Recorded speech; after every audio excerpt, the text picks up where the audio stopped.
Salam olahraga, jaya, jaya, jaya. Pemirsa TVRI Sumatera Selatan dimanapun Anda berada. Senang sekali rasanya bisa menjumpai Anda dalam program acara TVRI Sport, di mana kita akan membahas mengenai perkembangan olahraga, terutama yang ada di Provinsi Sumatera Selatan. Dan pada kesempatan kali ini, kita akan membahas mengenai meningkatkan prestasi olahraga melalui pelatihan fisik. Tentunya saya tidak sendirian. Saya sudah ditemani oleh Bapak Dr. Romadoni, MPD, CISTI. Beliau merupakan seorang pelatih fisik profesional yang sudah tersertifikasi. Oke, langsung saja kita sapa Bapak Doni ya. Pak, gimana kabarnya Pak? Alhamdulillah baik. Alhamdulillah baik ya Pak ya. Gimana ini, kan Bapak ini pelatih fisik ya. Benar. Pelatih fisik profesional ini. Ya. Bagaimana nih Pak pengalaman Bapak menjadi pelatih fisik sampai saat ini? Baik, terima kasih banyak Mas sudah mengundang saya pribadi ke saluran ini. Sebagai pengalaman di pelatih fisik, saya sudah berkecimpung sejak tahun 2011, sudah mengambil sertifikasi nasional dan dilanjutkan lagi di 2014 sebagai pelatih fisik juga. Selama ini kita mencoba untuk memberikan pandangan kepada banyak cabur bahwasanya kalau latihan fisik itu untuk semua cabang olahraga itu sangat penting. Iya, begitu Mas. Nah. Oke, kan ini kita berbicara terkait dengan pelatihan fisik nih. Mungkin bisa dijelaskan sebentar nih Pak, terkait apa sih pelatihan fisik yang Bapak tangani tersebut seperti apa? Baik. Saya pernah diberikan kepercayaan 2014 sampai 2021 untuk memegang atlet sekolah olahraga, itu khusus cabang olahraga atletik sama renang waktu itu. Iya, benar. Sebagai pelatih fisik gitu kan. Dan pada saat itu kita memberikan hasil terbaik untuk atlet SON atau Sekolah Olahraga Sumatera Selatan. Pada saat event di tingkat pelajar, itu mereka alhamdulillah memperoleh hasil yang baik. Minimal kita mendapatkan medali perak. Dan itu hanya 2 orang, sisanya mendapatkan medali emas gitu. Oke. Dan terakhir kemarin di PON 2004 ya Mas ya, Aceh Medan, kita juga memegang atlet floorball. Final dengan DKI kita dapatkan perolehan medali perak untuk tim putrinya. Gitu. Tim putri.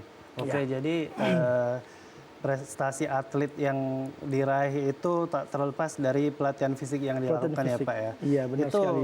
Tim-tim berarti Bapak menangani juga tim ketika di PON itu tim Sumatera Selatan ya Pak? Tim Sumatera Selatan, cabang olahraga floorball. Oh, floorball ya. Iya. Oke Pak, pentingnya pelatihan fisik nih dalam meningkatkan prestasi atlet nih. Mengapa sih Pak pelatihan fisik menjadi pondasi utama Pak dalam pencapaian prestasi sebuah olahraga Pak? Ya, baik. Kalau untuk pelatihan fisik ini Mas, itu adalah poin utama dalam cabang olahraga gitu. Semua cabang olahraga, karena presentasinya itu 60-80% yang terdapat pada fisik atlet yang dia akan dibawa dalam pertandingan. Yang beradu itu bukan hanya sekedar teknik, taktik, strategi, mental, tapi fisik adalah topangan utama untuk mendukung semua itu. Jadi poinnya adalah fisik itu tidak bisa lepas dari prestasi atlet untuk olahraga. Oke, jadi memang pengaruh kondisi fisik itu sangat berpengaruh ya Pak? Sangat berpengaruh, sangat berpengaruh sekali. Oke. Kira-kira nih Pak, komponen fisik yang harus dimiliki seorang atlet itu untuk bersaing di level yang tertinggi itu seperti apa Pak yang harus dimiliki? Untuk komponen itu seperti kekuatan ya, kekuatan, habis itu kecepatan, ada daya tahan, komponen pendukungnya seperti kelenturan sama power itu sangat butuh sekali untuk atlet. Kalau didasarkan itu semua atlet wajib untuk memiliki komponen tersebut. Namun setelah masuk kepada pembinaan lebih spesifik, tentu disesuaikan dengan karakteristik cabang olahraganya. Jadi kita nanti akan memberikan bentuk pelatihan fisik sesuai dengan karakteristik cabang olahraga tersebut. Gitu. Oh, seperti itu Pak? Iya, ada pemilihan di sana istilahnya. Kalau untuk Bapak sendiri ini untuk spesifikasinya itu di cabang olahraga apa Pak untuk pelatihan fisiknya? Kalau untuk dasar, Mas, pelatihan fisik ini bisa untuk semua cabang olahraga. Semua cabur. Tapi kalau kita sudah masuk ke ranah olahraga prestasi, tingkat nasional ataupun internasional itu sudah masuk ke cabang olahraga baik permainan, ada olahraga individu gitu ya. Iya. Ada olahraga akurasi, tentu itu mempunyai yang berbeda dengan karakteristiknya begitu. Iya. Nah, kalau saya pegang kemarin di cabang permainan, salah satunya seperti floorball ya, itu. Jadi lebih kepada olahraga permainan. Nah, bentuk dari karakteristiknya itu apa saja? Seperti dia tahan, kelincahan, kecepatan, kelentukan, semua itu mendukung terhadap kemampuan atlet yang bertanding di lapangan gitu. Oke, Pak. Bapak sebagai pelatih fisik seorang atlet ini, bagaimana sih Pak proses menyusun program latihan fisik bagi seorang atlet? Iya, ini sebenarnya Mas ya lebih kepada kajian mendalam ya, tapi kita coba buka sedikit saja rahasia. Karena setiap pelatih fisik itu mempunyai cara yang berbeda dalam menyusun program latihan gitu ya. Kalau saya sendiri yang pertama harus paham dengan sport science atau ilmu pengetahuannya tentang olahraga gitu. Itu salah satunya kondisi fisik gitu, Mas ya. Fisik. Langkah pertama kita harus tahu dari postur atlet dulu. Postur atlet. Iya. Yang kedua kita lakukan semacam tes ya, tes kemampuan fisik atlet, yaitu baik secara dasar maupun secara spesifik cabang olahraga. Iya. Dari data tes tadi itu baru kita coba untuk rumuskan menggunakan rumus khusus itu ya, sehingga dapat nanti pemilihannya itu dimasukkan ke dalam program latihan gitu ya. Seperti program umum, program khusus, prakompetisi sampai ke nanti ke kompetisi. Malahan juga tertuang di dalam masa recovery-nya nanti untuk itu. Jadi disesuaikan dengan kondisi cabang olahraga. Dan itu pun juga disesuaikan dengan kondisi atlet. Kenapa? Tidak semua atlet yang mempunyai kondisi yang sama. Oh iya. Ya, jadi kalau misal contoh nih Mas, ya kita ambil bentuk tes push up. Iya, benar. Si A mungkin push up-nya dalam 1 menit 50 kali. Sementara si B hanya 45. Ini yang membedakan antara si A dan si B. Penuangan program latihannya itu sesuai dengan kebutuhan dari atlet tersebut. Walaupun itu dalam kategori cabang permainan begitu. Oke, saya ingin bertanya nih. Kan dalam sebuah tim ini, misalkan sebuah tim olahraga ini kan ada beberapa atlet, nggak mungkin satu kan. Benar. Nah itu treatmentnya apakah berbeda-beda setiap individu tersebut? Kalau secara karakteristik sama, cuman penerapan program latihannya di sana perbedaannya. Oh, ada perbedaan. Ada perbedaannya penerapan latihannya. Tapi ada di mana masa-masa semua atlet itu menjalankan program yang sama. Oh, iya. Jadi memang Bapak sendiri memegang data per atlet tersebut ya Pak, agar bisa treatmentnya bisa pas seperti itu ya Pak? Iya, biar pas prediksinya biar pas gitu. Oke. Seberapa penting Pak evaluasi dan tes kondisi fisik dilakukan itu Pak secara berkala untuk atlet tersebut? Untuk evaluasi pengukuran sangat penting Mas, karena begini, kita butuh setiap latihan itu ada peningkatan yang bermakna, signifikan. Kan? Minimal dengan 6 kali pertemuan itu ada target untuk peningkatan. Tapi kalau untuk yang lebih jauh lagi, jangka panjang, itu kita harus melakukan pengukuran itu sekali 3 bulan. Selambat-lambatnya sekali 4 bulan. Di dalam setahun itu bisa 4, bisa 3 kali untuk melakukan pengukuran. Karena tujuannya melihat sampai mana nanti hasil yang diperoleh oleh atlet melalui pelatihan fisik tersebut. Oh seperti itu ya Pak? Iya. Oke, kemudian ini kan, kira-kira perbedaannya gimana sih Pak terkait dengan treatment atlet, misalkan atlet yang di permainan dengan atlet yang bela diri itu seperti apa Pak? Kalau untuk dua cabur yang berbeda, tentu kita selaku pelatih fisik, kita bilangnya begini Mas, pelatih khusus ya. Karena di balik itu ada lagi pelatih teknik, ada lagi pelatih mental, gitu kan. Ahli gizinya juga lengkap. Jadi kita tetap berkoordinasi dengan pelatih teknik, ya kan. Kebutuhan dari cabur permainan itu apa saja? Kebutuhan dari cabur bela diri apa saja? Jadi kita mendapatkan datanya dari pelatih teknik untuk merumuskan sesuai dengan kebutuhan tadi. tujuannya tidak menyimpang dengan harapan yang kita buat di program latihan. Begitu. Oke, Itu berarti yang membedakannya. berarti ternyata dalam sebuah tim olahraga itu ada banyak pelatihnya, Pak. Ya? Banyak pelatihnya, Dari harusnya begitu. Pelatih mental, fisik, teknik, seperti itu ya. strateginya Dan itu juga. memang harus berkoordinasi Harus satu sama berkoordinasi. lain ya, Pak. Iya. Oke, Pak.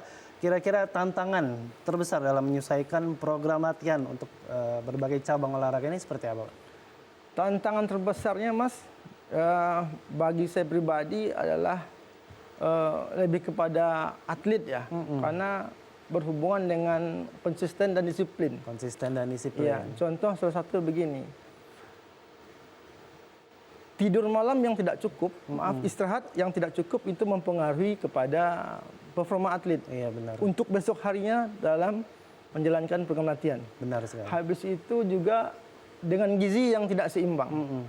Antara gizi yang keluar hari ini itu harus diganti lebih daripada yang dikeluarkan pada saat itu. Jadi harus tetap bekerja sama dengan pelatih inti atau yang disebut dengan direktur performanya, agar bagaimana kita sama-sama menjaga atlet ini tidak ada kebocoran lah istilahnya dari kondisi fisiknya. Ketika itu terjadi, maka waktu latihan berikutnya akan lemas, lesu segala macam, moodnya menurun segala macam kan begitu. Jadi itu perlu diperhatikan sampai ke sana. Oke. Nah, kalau Bapak tadi bicara terkait kondisi atlet misalkan pas lemas, lesu itu kan berkaitan juga dengan kondisi fisik seorang atlet gitu ya. Benar. Dan kalau bicara tentang fisik tersebut kan terkadang dalam permainan itu ada cedera gitu dong. Ada cedera. Nah, cedera apa yang paling sering dialami oleh atlet ini akibat kondisi fisik yang kurang optimal seperti itu, Pak? Jadi begini, Mas, kondisi fisik ini salah satu untuk menekan cedera. Artinya bagaimana dengan latihan fisik bisa meminimalkan cedera. Nah, biasanya cedera itu terjadi karena pertama kesiapan atlet tidak siap. Salah satunya seperti pemanasan. Mohon maaf ini, Mas, sebelumnya ya. Atletik di cabang atletik, atlet itu minimal mereka mempersiapkan diri untuk pemanasan sampai 45 menit gitu. Iya, benar. Untuk renang sampai 2 jam untuk pemanasan 2 saja. jam. Iya. Jadi memang berbeda setiap cabang olahraga. Nah, jika itu tidak tercapai, di sanalah munculnya cedera terjadi. Nah, sementara untuk kondisi fisik tersebut itu lebih kepada untuk mengecilkanlah risiko cedera. Mengecilkan risiko cedera gitu. Jadi kalau tidak siap secara otot besar dan otot kecil, maka atlet tersebut rentan untuk cedera. Oh, seperti itu ya, gitu. Pak ya. Oke, kira-kira apa langkah penanganan awal yang tepat ketika atlet mengalami cedera saat latihan seperti atau saat pertandingan seperti itu, Pak? Penanganan awal ya untuk seorang pelatih fisik, mungkin kami hanya mempunyai pengetahuan dasar tentang cedera gitu. Balik lagi kepada koordinasi kepada tim kesehatan ya. Kenapa dalam satu tim itu bukan hanya pelatih dan atlet saja, tapi juga ada tim masasnya, tim cederanya. Kita sifatnya hanya melaporkan kepada performance director bahwasanya si atlet ini mengalami cedera, di mana posisinya nanti performance director akan menyampaikan kepada tim kesehatannya. Jadi kalau secara langsung kami sebagai pelatih fisik tidak menangani atlet cedera begitu, tapi ada orang khusus dalam sana. Oh, ya, begitu. Seperti itu ya, Pak ya. Iya. Oke, tapi kalau hanya untuk pengetahuan dasar ada. Tapi kalau maksimal tidak begitu mendalami begitu. Oke. Ya. Oke, seru sekali ya Pak obrolan kita, tetapi kita harus jeda sejenak Pak. Oke, pemirsa jangan kemana, tetaplah bersama kami dalam program acara TVRI Sport.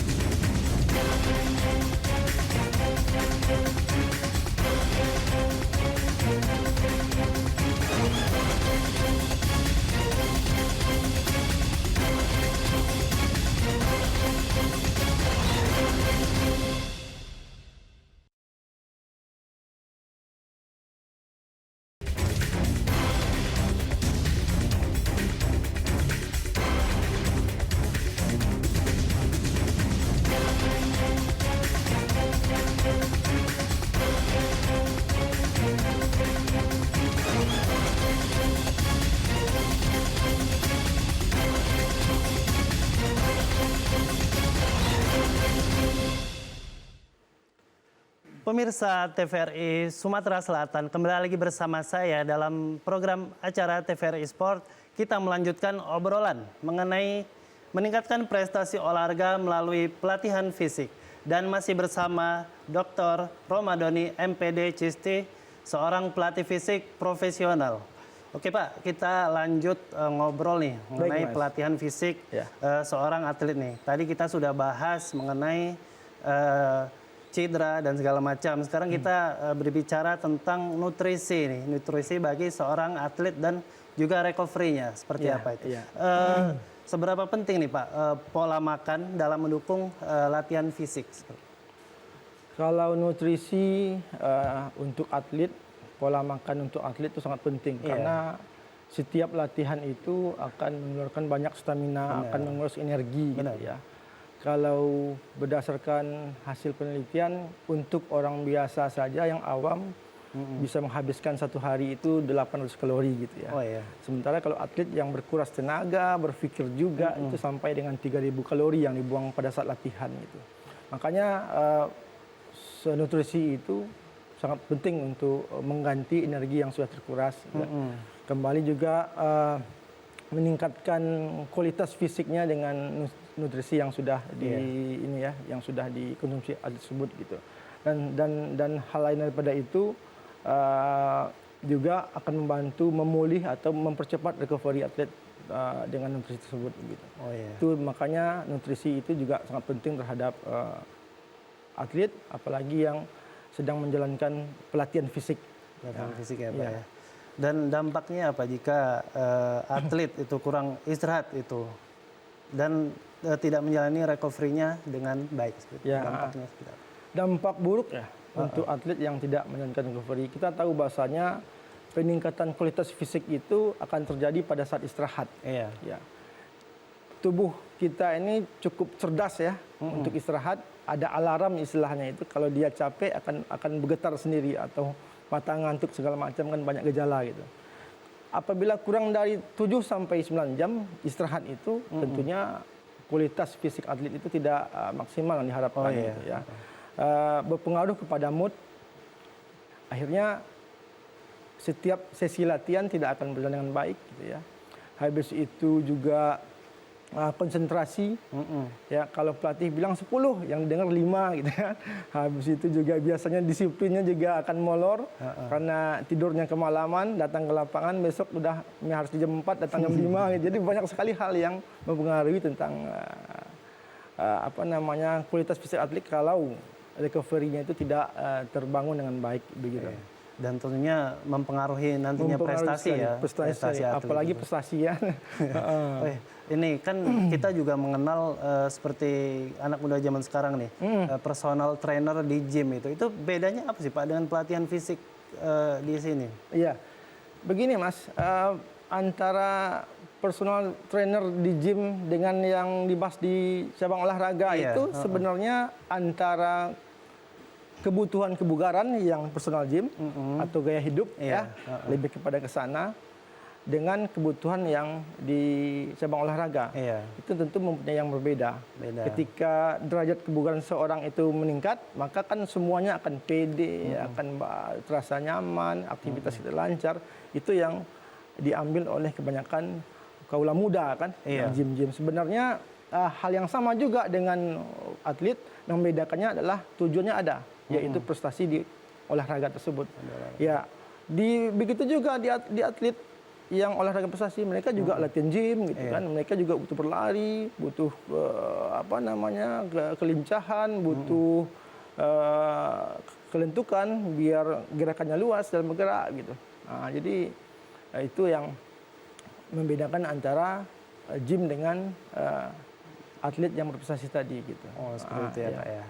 Oke, kalau bicara terkait dengan sport science nih Pak, itu sangat berkaitan ya Pak tentunya. Itu seperti apa Pak perkembangan sport science untuk membantu atlet, performa atlet ini Pak?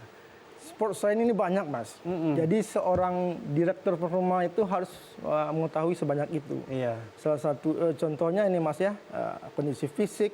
Habis itu mereka juga harus mengetahui kinesiologi olahraga, fisiologi dan anatomi olahraga, ilmu gizi juga gitu kan, ada juga mental atau psikologi juga di sana. Itu harus dikuasai oleh seorang performa director gitu. Nah, kalau mengerucut kepada pelatih fisik, tentunya akan berdampak besar terhadap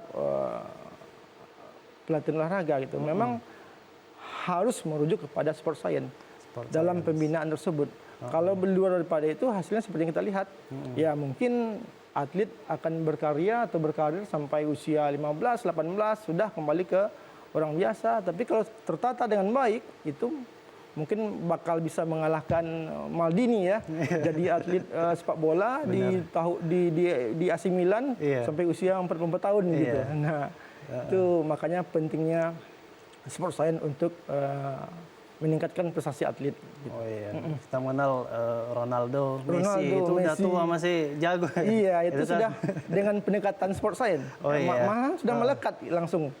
Mereka sudah punya tim khusus untuk itu. Makanya bisa sebaik itu gitu. Nah, kalau Bapak sendiri ini adakah teknologi yang digunakan gitu, untuk memantau kondisi fisik atlet seperti itu? Secara pribadi, saya sebagai pelatih fisik itu ada, tapi tidak secanggih yang digunakan oleh tim-tim pelatnas gitu ya. Benar. Mereka memang sudah tertata yang baik ya, karena mereka juga dibantu oleh pemerintah untuk arahnya ke prestasi internasional gitu.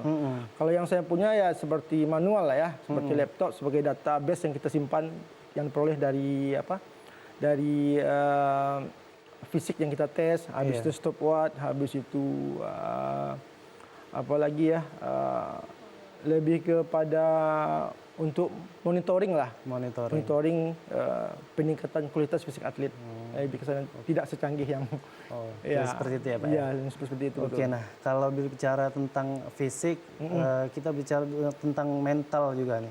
Mental apakah berpengaruh Pak terhadap fisik seorang atlet? Fisik ini sangat mendukung terhadap mental atlet. Ketika mereka mempunyai fisik yang bagus, mentalnya itu juga akan merasa juga bagus. Benar. Contohnya sebelum mengalami pertandingan, mereka itu akan tenang, ya, akan bisa beraktivitas dengan seperti biasa. Kenapa? Ditopang khusus dengan fisik. Jadi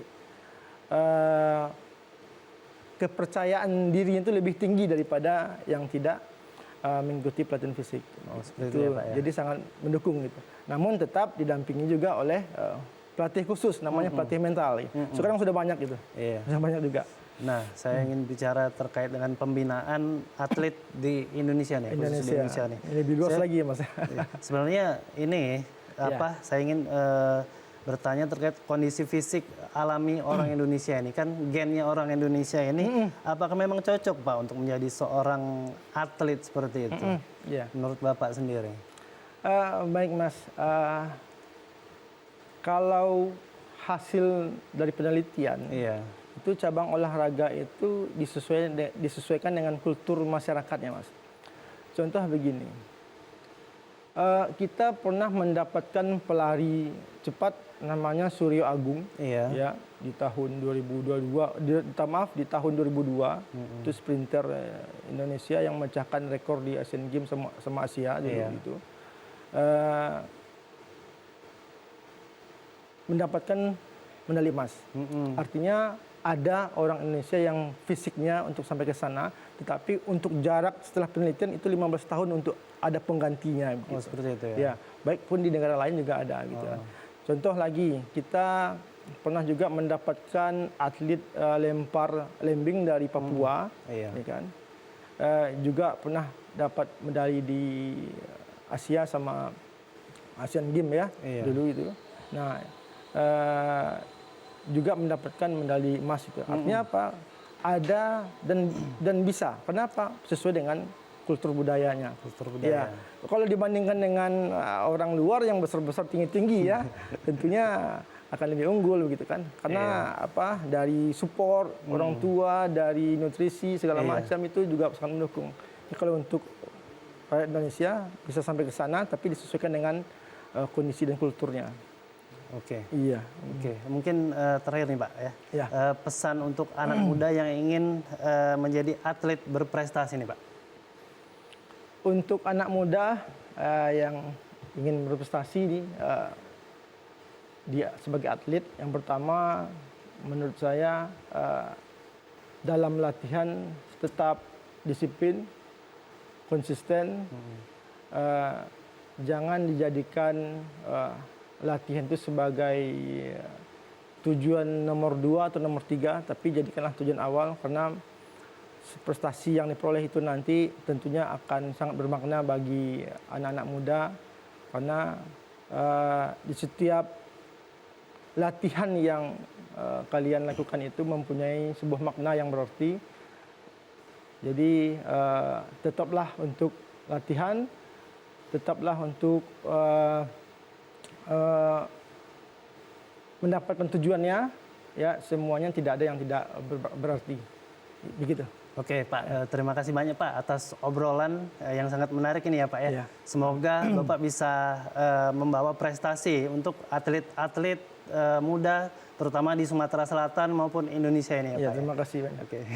Oke, baiklah pemirsa TVRI Sumatera Selatan, telah sampai kita di penghujung acara TVRI Sport. Jangan lupa terus saksikan TVRI Sport setiap hari Rabu pukul 15.00 waktu Indonesia Barat. Dan jangan lupa juga saksikan Piala Dunia 2026 hanya di channel TVRI Nasional dan TVRI Sport. Saya selaku pembawa acara mengucapkan terima kasih dan sampai jumpa.